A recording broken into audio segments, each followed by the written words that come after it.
Bonjour et bienvenue.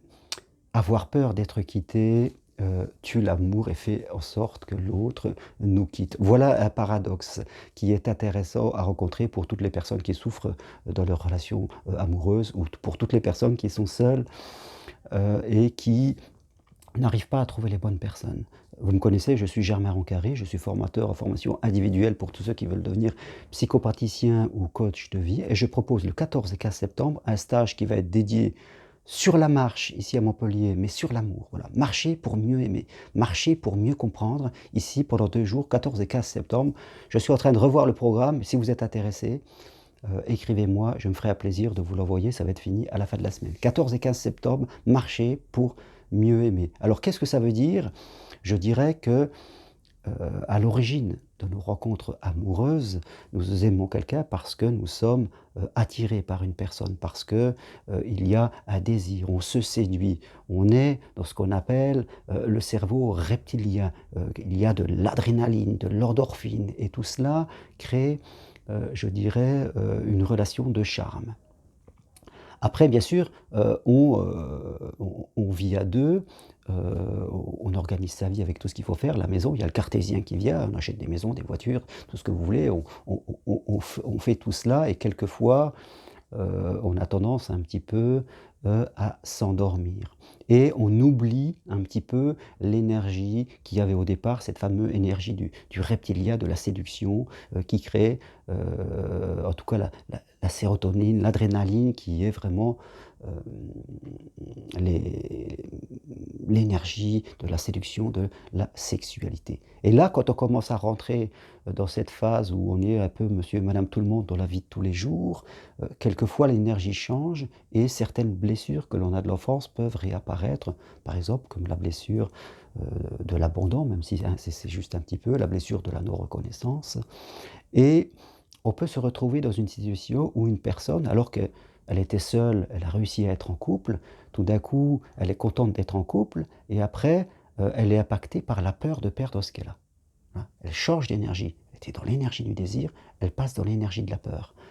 Et si en plus à ce moment-là, le conjoint, je ne sais pas, décide de faire quelque chose de nouveau, a envie de liberté, alors chez l'autre, ça va déclencher la peur de perte qui va faire que souvent on commence à être très gentil, on commence à être très serviable, on peut être jaloux, on peut être contrôlant, on peut essayer d'apporter trop de sécurité et tout cela, ça va être enfermant quelque part. L'autre, de manière intuitive, il aime bien tout cela, mais il n'y a plus le charme, il n'y a plus l'adrénaline.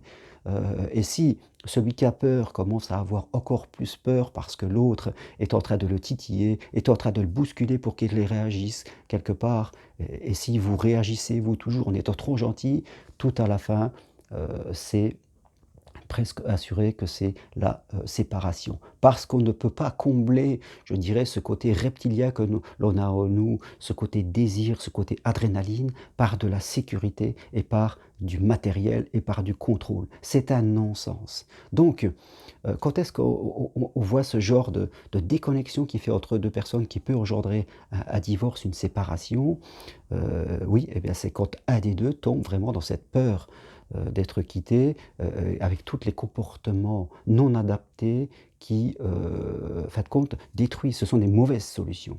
Et nous retrouvons ça aussi dans les personnes qui sont seules, qui sont trop gentilles, qui ouvrent toutes les portes et qui croient qu'en étant super gentil, ça va faire l'amour. Non, l'amour ne se construit pas de gentillesse.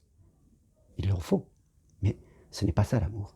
L'amour, c'est d'abord de l'adrénaline, c'est de l'attirance. Si on construit tout sur la gentillesse parce qu'on a peur d'être seul et sur un truc satisfaisant, ça risque de tuer à temps et à un moment.